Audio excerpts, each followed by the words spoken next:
Hi, my name's Nick Jones, and I'll be talking about the United States in World War II.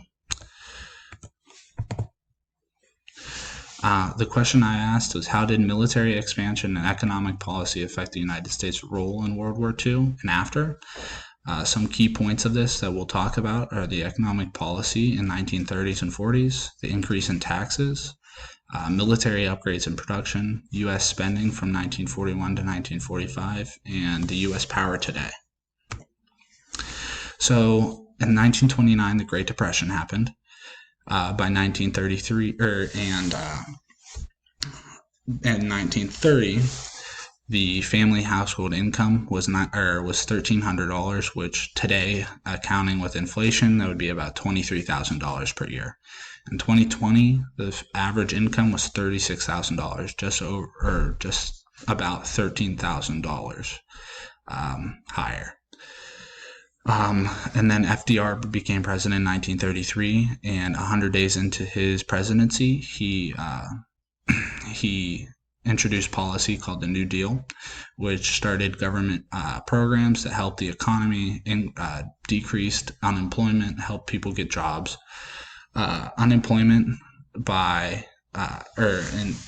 after the New Deal, unemployment went down 10%. And from 1934 to 1938, the GDP rose about 38%. With that, we had the increase of taxing in the United States. Part of the New Deal was the wealth tax, which taxed anyone that was making over $5 million per year, and it taxed them up to 75%. And then in 1939, only about 5% of families were being taxed. So once the war started in 1941, we saw the victory tax, which started taxing about 75% of households. And in the chart below, you can see that in 1940, about tax returns, about 7 million were filed. In 1941, it doubled. In 1942, from 14, it almost doubled to 26, and then so on, they estimated at that point. But that is what caused the United States to bring in some money. And that's what caused some of the military upgrades and production. So in 1940, we saw a rise in, or in 1941, we saw a rise in troops, and that was because in 1940, we had the first peacetime draft for military troops, and we saw an increase about 2 million troops by 1941, and we see that throughout the war as it goes on and on. We also see technology upgrades. The use of radar for detection of enemy ships, and the use of computers to decode German encrypted to decode and cipher German messages that were sent as secrets.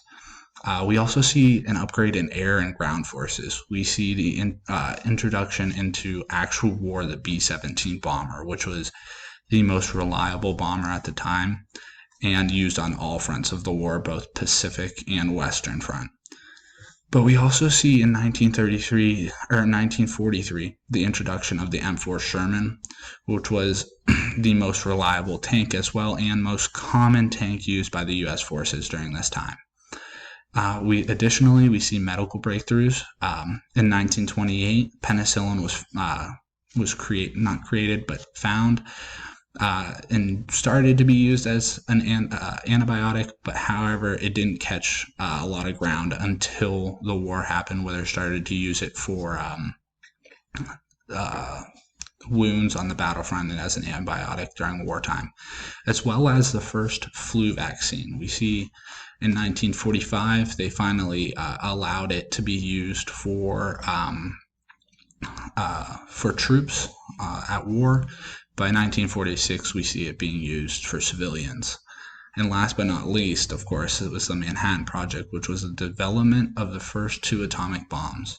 The leader of that project was Robert Oppenheimer, who is a German scientist.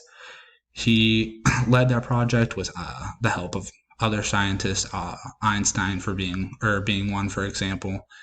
And in a letter to the Secretary of War at the time, Henry Stimson, he wrote, "We are convinced that weapons quantitatively and qualitatively far more effective than now are available. So he wrote to him 2 weeks after the bombing of Hiroshima and Nagasaki, and he told him that they were going to be able to upgrade from what the two that they used quite a bit. And even more, he goes on to say that eventually they could find a bomb that could be described as a super bomb. And then we see an increase in spending, of course. For example, we see in 1927 and 1930, around the Great Depression era, only $650 million annually is being spent on the military. In World War I, for example, only $20 billion was spent throughout that war. But from 1941 to 1945, $296 billion was spent in the military. And on the chart to the left, we see a rapid increase in 1941 to about $220 per troop being spent for active duty troops. And then U.S. power today. The GDP today is $20.94 trillion. In the top right chart, we can see that the U.S. is projected, without COVID, of course, projected to have a GDP per capita of over $80,000. We also have the economic trade center of the world in New York City is the hub of the economy of the world. Today, we see military spending over $770 billion annually. In military power, we're seeing upgrades in technology and equipment. The Gerald Ford is being introduced. That is one of the new aircraft carriers, as well as the F-35, which cost about $100 million for one and about $60,000 for an hour of flight time. While that is expensive, they have a increase in technology on them. I know the F-35 is able to land vertically as well as short landings, and it has a lot of other military technology that will be able to help it if we were ever able or needed to use it. And then to conclude this, the U.S. went from being close to total ruin and economic despair during the Great Depression to flourishing throughout World War II. FDR, after the Depression, made economic changes with the New Deal. This led the United States out. But the war is what really made the economy skyrocket. Manufacturers were able to pivot and make military supplies, and the government debt financed so they could pay for the equipment. It let the U.S. economy grow exponentially while also putting money into the pockets of the average American. It increased war manufacturing and led to a decrease in unemployment and an increase in upgrades to the military supplies. The United States led the forces on in both theaters of the war, in both Pacific and Western fronts, pushing to the defeat of the German and Japanese forces. When the war ended in Berlin, the U.S. chose to end the war on the Pacific front instead of invading Japan.